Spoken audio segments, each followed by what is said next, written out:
I want to welcome you all to our first webinar of our 15th year anniversary here at Holmquist & Gardner. We started in 2008. I'm really proud to get across that 15-year hurdle. So this year we've got a series of webinars like in past years, but aimed at particularly being informative in celebration of our service to our clients and continued success and results-oriented practice. So today we're talking about Corporate Transparency Act. Going to be a pretty good overview and guide without having to look at a bunch of other stuff that you've seen out there on the internet. And we're also super excited to have Seth give us a little rundown from CPA's perspective on the 2024 tax update. Next slide, Joe Bell. As we move through this, we are going to take questions as we go. I may answer some of them right away. We may answer some of them right away. We may answer them at the end. But if we don't get to them, then we'll try to shoot you an email. Also, this will be recorded. So if you find this helpful, you can pass it on to friends, colleagues, and this will be on our YouTube channel for future use. And we're excited to have this one recorded too, as we are getting a lot of questions on this. And it's really much easier to have it explained, I think, than to read through it. Next slide, Joe Bell. So as with all of our webinars, nothing that we're saying here today is a substitute for legal advice. This is informational only, and you're advised to speak with your attorney about anything that you need in terms of legal advice. That same holds true of our accounting friend here, Seth. You'll need to actually retain your own accountant if you want actual advice and guidance. And we'll remind you of this at the end too, particularly on the Corporate Transparency Act. As you'll see, a lot of gray area still. And I think no matter what I tell you here today, you want to think about getting, there may be some gray areas where you want to speak with counsel to just firm it up. And we'll talk more about that as we move forward. Next slide, Joe Bell.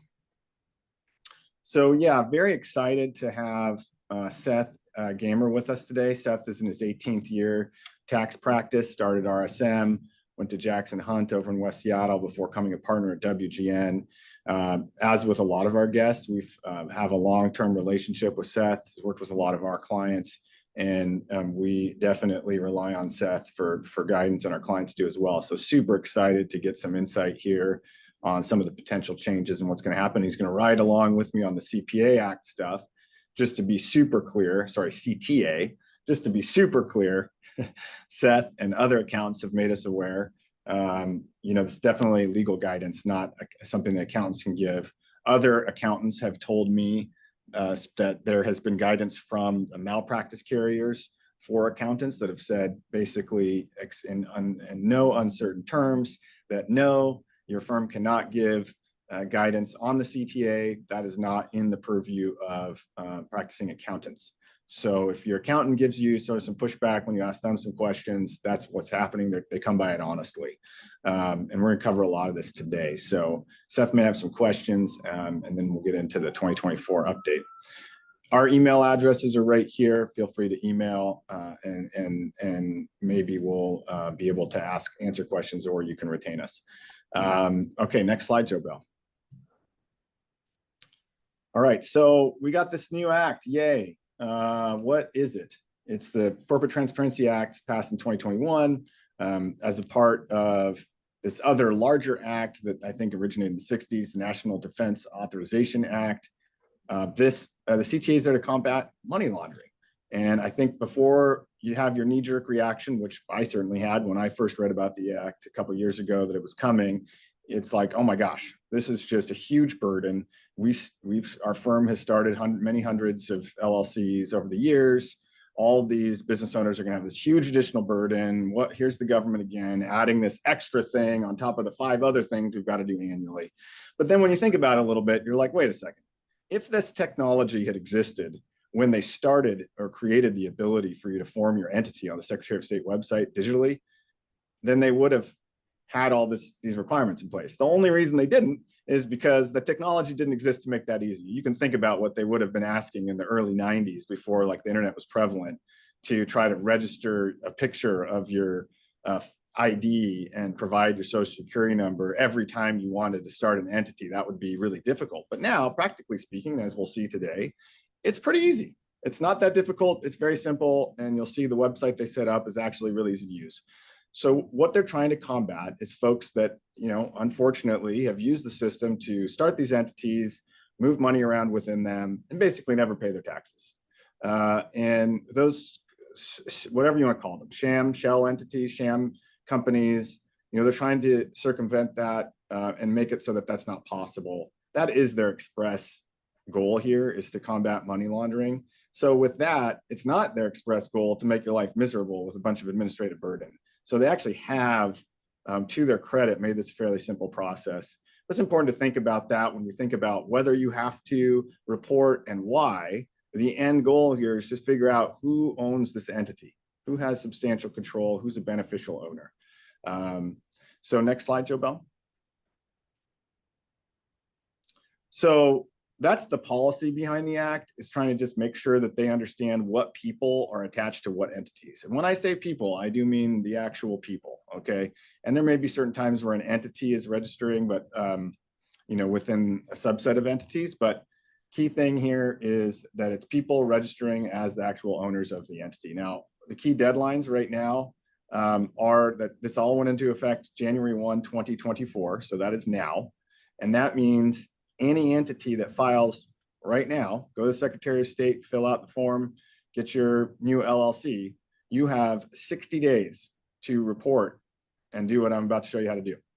And if you don't do it, then you're in theory you are in violation of the act. So that's for entities started from January 1st onward. So anytime in the future you're starting an entity, you need to be aware you have an obligation to do this filing. Okay, everybody else, they're giving you a year. It went into effect January 1. That was the first date. January 1, 2024 was the first date you could go to the website and actually register. You have 1 year, so until December 31st, 2024, to report and register your existing entities. So it was formed prior to January 1, 2024. You got to do this during this year. So what will be required to be reported? Yeah, essentially, it'll be your the ID and social security number of the individual. And we're going to go through like what types of entities and all that. And I'm going to fly through this like overview of questions. And then I'm actually going to walk you through what it looks like, so you can see, even if you're not the one filing this, what that person's going through. But essentially, you're going to report the ownership of those entities, and it's going to be individuals or those holding beneficial ownership or having substantial control. And we're going to circle back over this through these questions a couple times. Beneficial owners are those owning 25% or more. Substantial control means either you have that 25% holding, or you have a position of power. So like a officer, CFO, CEO, president, you're an officer of the entity, or the operating documents are such that even though you own less than 25%, you are substantially controlling person. And that could be a situation where you own 5% of the entity, but the operating agreement in your LLC says that almost all of the voting is unanimous votes. If it's the case that it's unanimous voting, well, then you do have control, because you can hold your hand up and go no to basically any action that's happening. So which entities must report? Simple rule of thumb is if you're formed through the Secretary of State of any state, that's going to be an entity that has to report. There are some exceptions. Obviously, publicly traded companies would be one of the larger ones, trusts and so on. There's a list of 23 different entities that are exempted, but I would assume you have to, and talk to someone about why you might not have to if you really think you fall into a category today that would not have to report. Most LLCs that have an owner, if you own an LLC and you or 3 friends have an LLC, that's got to report. I'll just tell you right now, you're probably not finding some weird exemption. So which individuals and what will they have to report? We're going to go through what the form is that they fill out, but once an individual goes on and submits a picture of their ID and enters their information, then we'll get issued what's called a FinCEN ID. And then that ID number will be used by an individual filing on behalf of the entity to file a report for that entity. We will go through the how, where is the FinCEN website, and that link will be attached in an email after this. You click on the link and I'll show you what that looks like. and you'll just click through, and that's where you'll do the filing. Once it's filed, is it available to the public? No, it is not.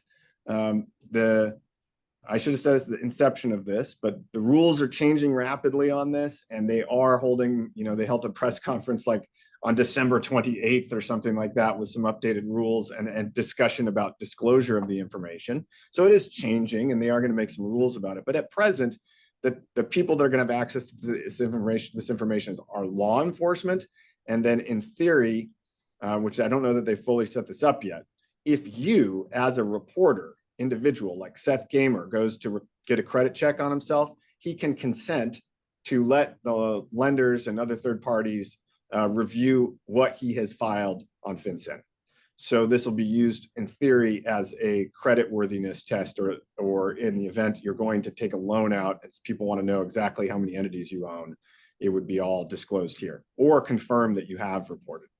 So it will not be something where members of assuming nobody engages in cybercrime, which is a huge assumption, this will not be available to the public at large. This will be a very highly guarded body of information. What are the penalties for failing to comply for the CTA? That's been one of the scarier things here. $500 a day, or penalties up to $500 a day, is what they're saying. Now, in the most recent, I watched a presser on this a couple of days ago, and they made a big effort to say that they would not be prosecuting, mom and pops, so to speak, smaller entities that were sort of negligent in filing, as opposed to the criminal entities using this to defraud the system. I wouldn't rely on that statement. I would go ahead and get this done, and we'll talk more about what you can do with your entity to help protect, if you're the person in charge of filing and updating this, how to protect yourself from the other members of the entity that fail to update their information. So, and we'll talk more about that. Next slide, Joe Bell. Real quick, Iman's question for you. You mentioned the LLC documents. If you have a manager that's below the 25% threshold, do you view all managers as having substantial control? Yeah, it depends on what the authority of the manager is, but I would err on the side of caution and say that they have substantial control. I guess there's a subset of managers that really don't do much or don't have the control over the entity at large. They're more of a property manager. That might be a little different, but I think if you're pulling the strings, this is who they're trying to get at. And the reason I think that they want to isolate who the people in control are is because when you get back to the money laundering, it's like, well, if you have enough control to move money around, sure, we want to know about it. Yeah. Okay. Great question. So after reporting for the first time, do I have to report again or update the reporting? Yeah. If you don't as an entity, if nothing changes, but if any of the addresses of the membership changes or the ownership interest changes, or new owners, then you do need to update. And this is where, and I might have put a question in here later, but I'll just get to it right now. A great question is, well, what do I need to do to my current doc set to update for this act? And all new operating agreements we're putting together, there are clauses that say, number one, that, hey, we've got to do this. It's an obligation, and all the members have an obligation to comply with this rule. And all the members indemnify each other and the company from any fines that are incurred as a result of a member's failure to update their reporting. We don't think that FinCEN is going to come after everybody, because they failed to update. But indeed, that's what the language of the statute says. If you fail to update timely, I think it's within like 30 or 60 days from the date of the change or the day you become aware of a change of address or name or ownership. Yeah, you could get tagged. So what does that mean? It means if you're the manager of the entity that's sort of the tax person or the person that's going to be the reporter here, you want to make sure that everybody has an obligation to help out here in this regard. And then if there are a couple $1,000s of fines, that member who didn't take action when they should have is the one that's paying, or has an obligation to reimburse the entity. Are any of the ongoing lawsuits going to keep this law from going into effect? Or I should have amended this to say, or obliviate any possible enforcement. And yeah, no, we are aware of none of those lawsuits had any effect, and we do not think that this is going away. We think this is for sure continuing to happen. Can Holmquist and Gardner help with this? Yeah, we're not doing the actual filings at present for the most part, but we definitely are fielding questions about, well, hey, can you look at my operating agreement and tell me who you think is a substantially controlling person that would need to be reported. We just talked about provisions that can update. I mean, on the employment agreement side, if you have officers that have employment agreements, you would want to be putting in there some clause that says that, hey, you're obligated to update us if you change your physical address. You're obligated to update your FinCEN ID with that additional information. Now, we're going to provide you with a bunch of links so that you have access to the information. And what I've just run through real quickly and what I'm about to show you is intended to be helpful and a quick guide and overview, not obviously fully in depth. And so there's a lot more here, and we'll talk through it. We'll answer some questions, but this is the quick and dirty to kind of get you running with this. And I would say I'm going to go through the how-to now, and so you can see what it looks like. But the preparation that you need to do if you're one of these members that sort of you're the family member that's been designated the manager, so to speak, or the one that has a head on their shoulders and manages this stuff, you need to be collating, you need to be letting the group know, hey, I'm getting started with this. And so I need you to go ahead and scan front and back driver's license, front and back passport. I need you to go ahead and get a FinCEN ID. We'll talk about that in a second. So that, and then get me the FinCEN ID number so I can enter you in all these entities that we own. And you need to get on that now, not in December. As you know, people take their time getting back to you. So, all right, next slide, Joe Bell. Can I pop in with another question, Emons? Go for it, Seth.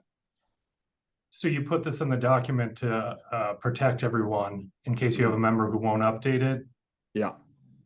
Do you think there's any obligation for whoever the manager is or the tax person, as you said, to send reminders on a quarterly basis?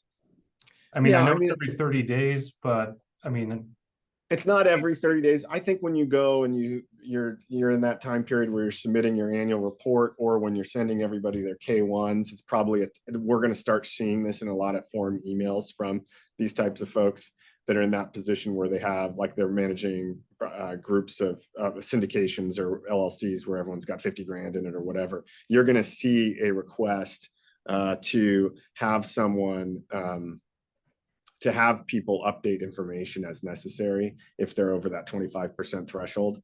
And the protocol is basically, yeah, probably about at least once a year. Hey guys, anyone have any changes so that we can make edits? And I think you can say, go ahead and update the information that's associated with your FinCEN ID, which we're going to get to. I think we should cover that right now. This is what it looks like when you just click on the link that we're going to send you to do a filing. This is the first thing you're going to see. There's a click back. We're not going to do it here, but in some of the links you can get to through this site, you're going to see a register for FinCEN ID button. That is step one if you own multiple entities. Or for members that you have that are going to be in several entities that you're trying to file for. The FinCEN ID, it takes about 30 seconds to get. You enter in your name, your address, and then there's a spot to upload a photograph of, I believe it's either your driver's license or the front and back of your passport. It might be passport. In any event, either of those two, it'll tell you what they are, what the acceptable forms of ID are. You will do that and it will give you a FinCEN ID. Now that number is there to make other people's lives easier on your behalf, and your life easier when you're filing multiple. So one way that you can do this filing is you can go in and you can upload information, the party's information. Like if it's just you and you're doing a filing that like we're about to do here, and you're the only owner, you can in theory just upload it on the spot.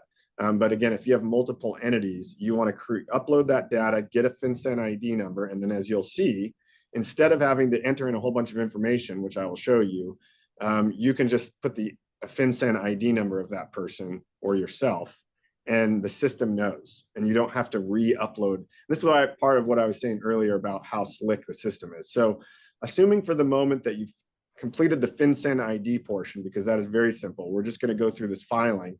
Here, I would click the File BOIR, Beneficial Ownership Information Reporting, and I think they actually have two buttons, Get Started or File. And Joe Bell, next slide. Then you're going to see this, and you're like, okay, what is this? You have two options for filing. Kind of cool. One option is a complex, robust PDF that comes onto your system. You click on it. And if you click the Prepare BOR link there, which we're going to walk through here, it brings a PDF down, and I'm going to show you that. And you are typing information, and it's interacting with the FinCEN site.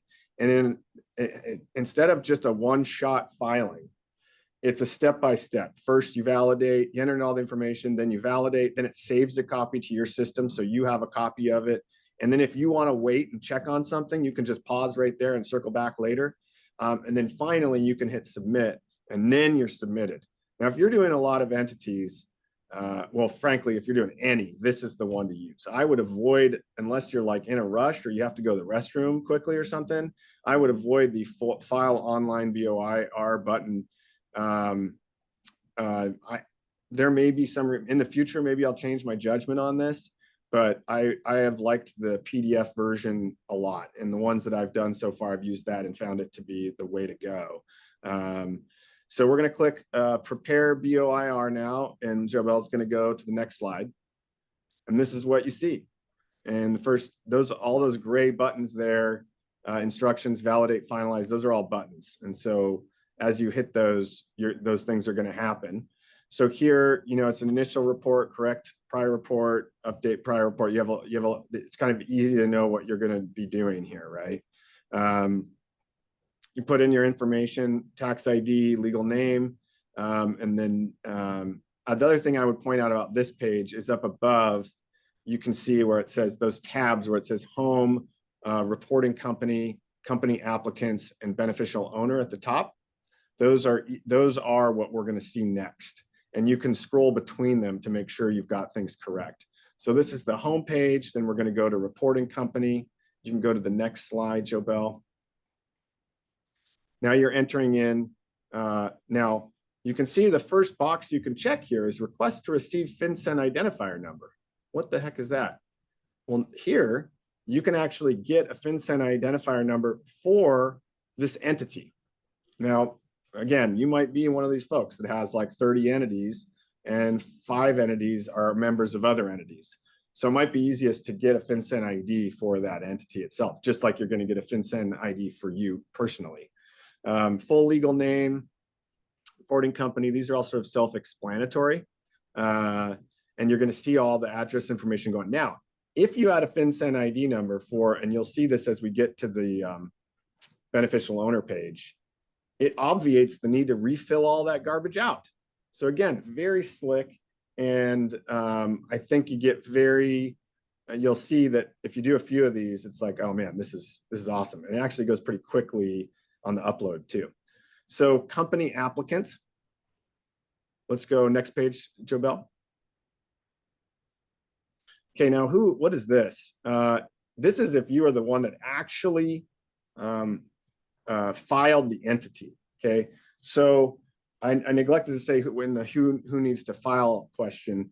When you go and file an entity on the Secretary of State webpage, it's the actual filer. If you have an assistant in your office who does this, they are the ones that are the applicant, not the firm that does it. Like, for example, our firm used to file a lot of these, not anymore, right? Because the applicant has to enter their own FinCEN ID and be registered. Again, getting to the point of who owns this from a criminal perspective, and trying to figure out about money laundering and who actually is entitled to the dollars or whatever, who should be paying taxes. They want to get to the bottom of that.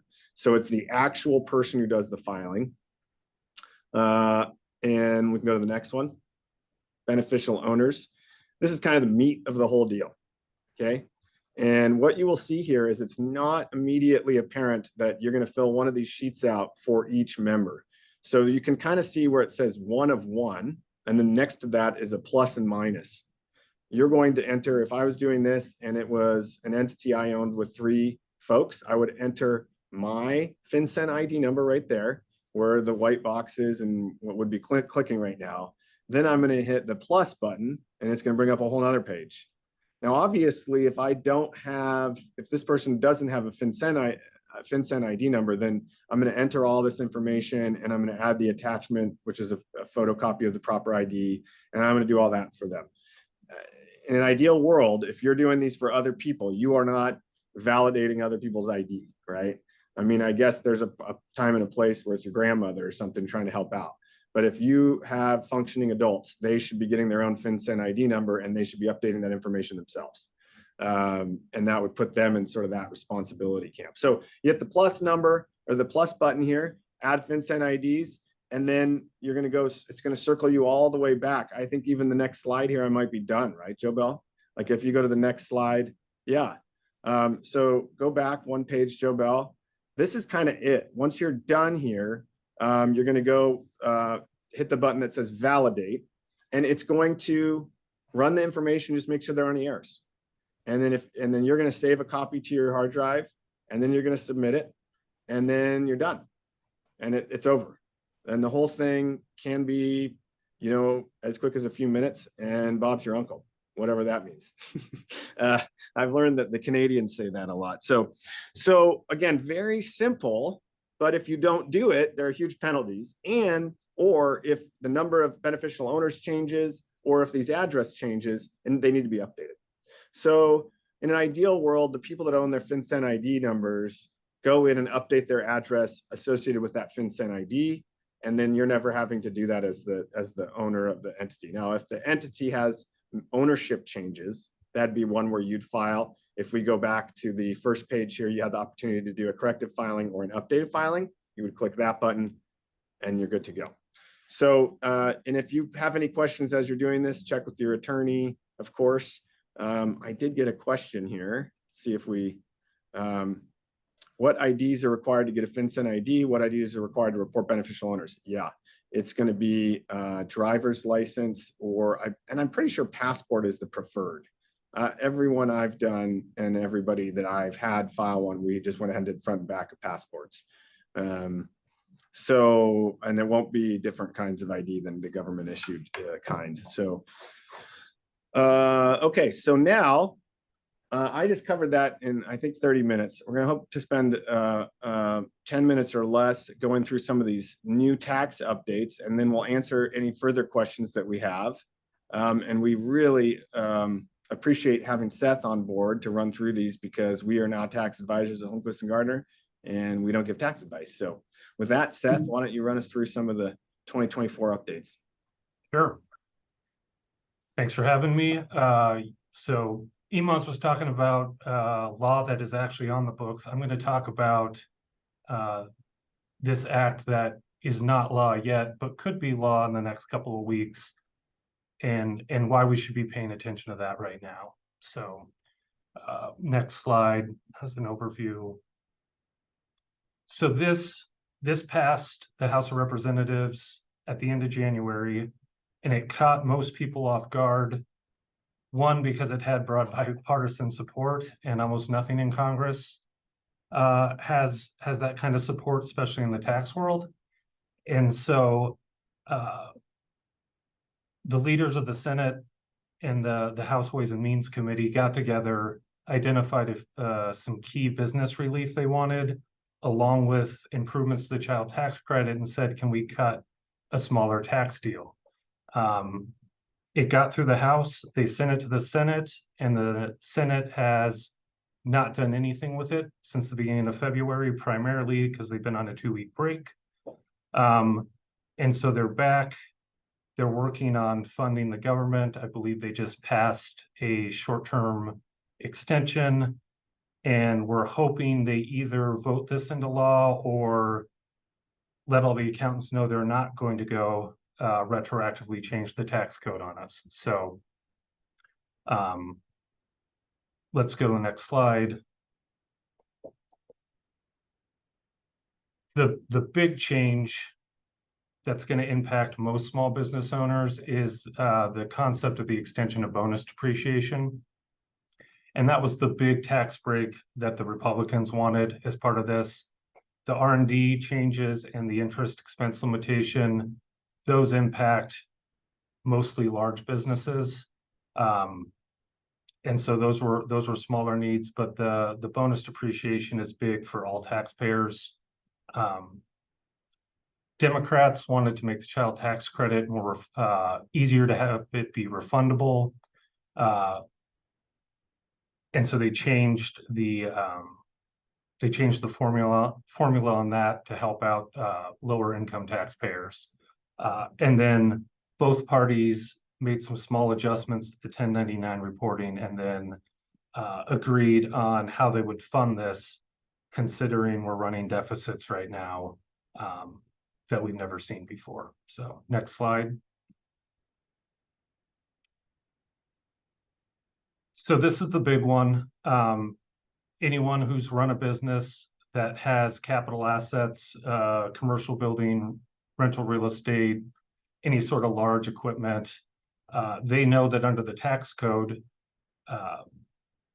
each asset is assigned a life. So commercial property is a 39-year asset, rental real estate's a 27.5-year asset, a lot of equipment 7 years. And so normally you take the cost of what you spent on that asset and you write it over whatever the life is, and that's how you write it off against your taxable income. Since 2018, any asset with a life under 20 years, you've been able to expense immediately. So it's what we call 100% bonus depreciation. That expired at the end of 2022. And so for 23, it was supposed to be 80% bonus depreciation, meaning if you have a 7-year asset, you can write 80% of it off immediately, and then that remaining 20% of the cost, you write off over 7 years. And that is set to gradually phase out 60% this year, 24, 40% next year. The House just passed retroactively extends it to 100% for 2023 through 2025. And so my message to my clients who have made large purchases during the year are, we can't file your return right now until we get clarity on this law. Because I could go ahead and file it using the 80%. If the Senate passes this in a couple of weeks, then suddenly I'm stuck either amending your return or if they write into the rules that you can let it go, maybe we didn't get the most depreciation that we could have. And so if you're thinking to yourself in 2023, I made a big purchase, and your CPA has your tax return ready to go, you might ask them, should we wait a couple weeks just to be sure? I make the note, cost segregation studies. So those of you who own commercial real estate, rental real estate, you're familiar, they have those very long tax lives, 27.5 years, 39 years. That means no bonus depreciation because they're over 20 years, but the concept of a cost segregation study is you hire firms, they're typically engineers, and they come in, they go through the building, they take pictures, and under the tax code, you're allowed to pull some of your 39-year property and 27.5-year property into the 5, 7, and 15-year categories. And so the reason you want to do that is you're accelerating your deductions and you save the time value of money. In the era of bonus depreciation, you don't have to wait the 5, 7, and 15 years. You get it all at once. So you're accelerating what would be 39 or 27.5-year property into essentially 1-year property that you get right away. And so even if you have one of those assets that normally don't qualify, bonus depreciation can still have a big impact. Next slide. Research and development. Usually this is for usually the bigger companies in the US. If you happen to own a business that does take the R&D credit or has R&D costs, you might be getting better rules than you would have otherwise. But this is a pretty narrow subset of the taxpayer, overall taxpayers. So I think we can move on this one.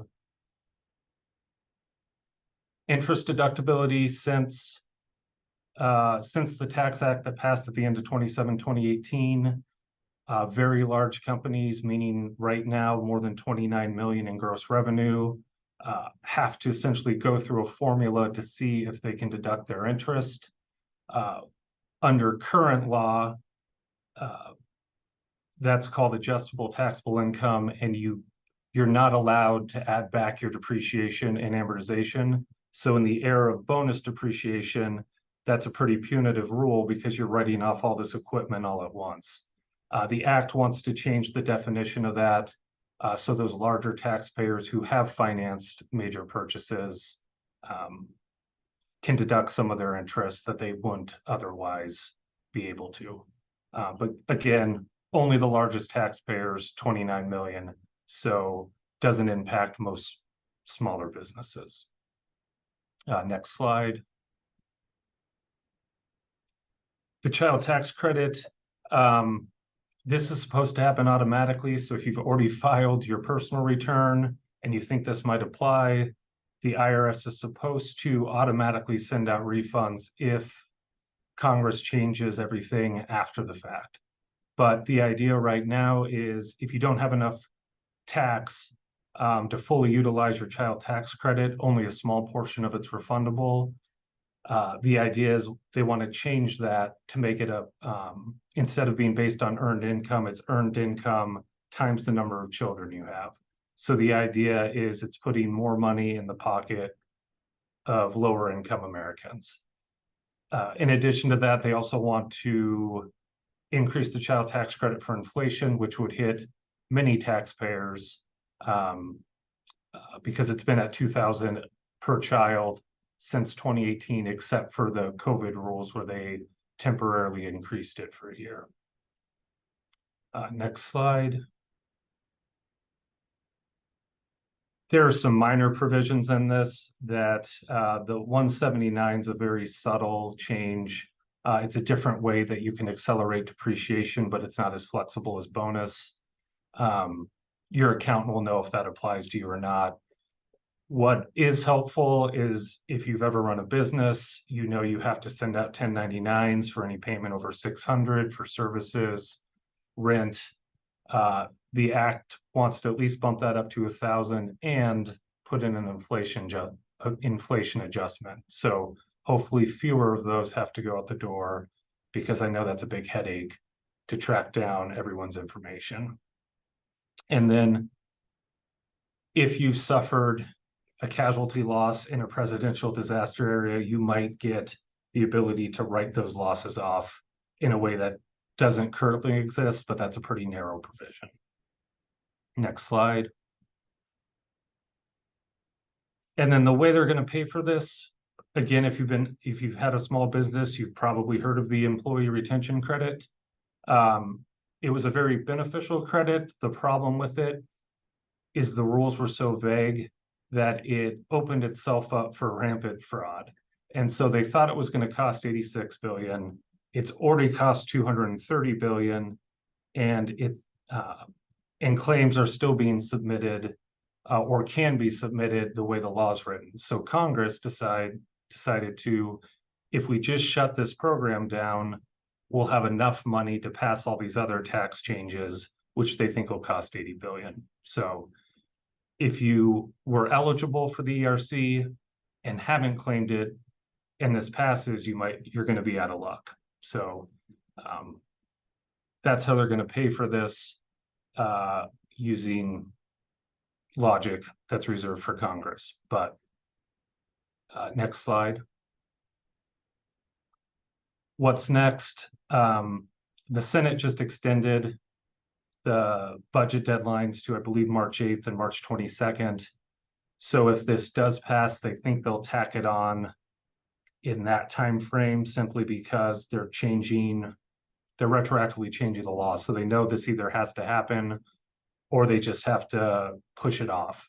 And so I am hopeful by the end of March we'll have an answer, but everything I've read, they think it's 50-50, and it'll depend on essentially if enough senators want to add on their own provisions, it'll probably derail it. But if they keep the House's version, I think they can get it through. So Emonst, I kept that around 10 minutes for you. Nice. I appreciate it. And that was super helpful to hear all that. I want to answer a question that just came in. I said passport front and back, and I went and looked at what I submitted for my own FinCEN ID, and I believe it was just the front side of my driver's license. And in my wisdom, or just good luck, I'd named the file the year of filing, so that, and that is what shows up on your little FinCEN PDF they give you for your FinCEN ID. Is it says document attached, and it gives you the file name, and mine's a JPEG. And I just named mine IFH license and then the year that it was issued. And I think that's helpful because now when I go to look at this, I'll know that license was issued in 2022. If I update my license, or, you know, then I know, okay, I need to upload a new photo of my license because it's updated. Another question, assuming once we have FinCEN ID, we can refer banks, investment funds required this new database instead of floating our social security to more parties than necessary. Well, I certainly hope that the outcome of them having a database with all our entity information there is that the banks and underwriters need less information from us because they get an authorization from us to just check and see what's going on.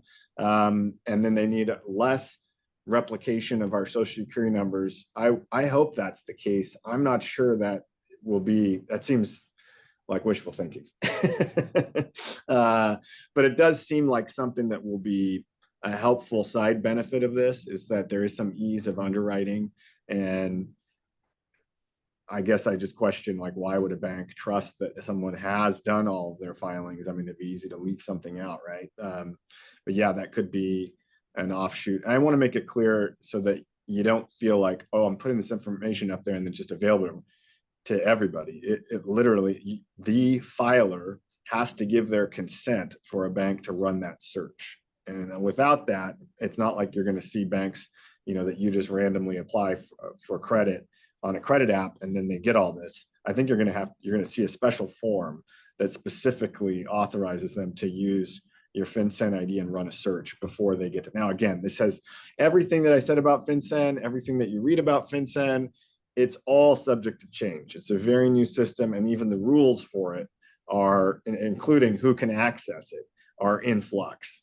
And so keep your eye on it. There's also an FAQ listserv that you can get on when you sign up for your FinCEN ID, that they will send you updates. And whether or not you join that, okay, maybe you don't need to do that. But if you're really interested, and I've been on that list, and some of it's kind of interesting, and a lot of it's just completely inapplicable to your daily business because it's more crime centered and national cyber crime related than your small business. In any event, if you have any questions, you can email us. This is going to be recorded. Sorry, it is being recorded. It will be up on our YouTube channel, and you'll see a link to it in your inbox here in the next couple of days. And so you can pass this around to folks in your office, friends, family, whatever. Hopefully it's been helpful. Thank you, Seth, for joining us. And we look forward to seeing all of you at our next webinar. Thank you.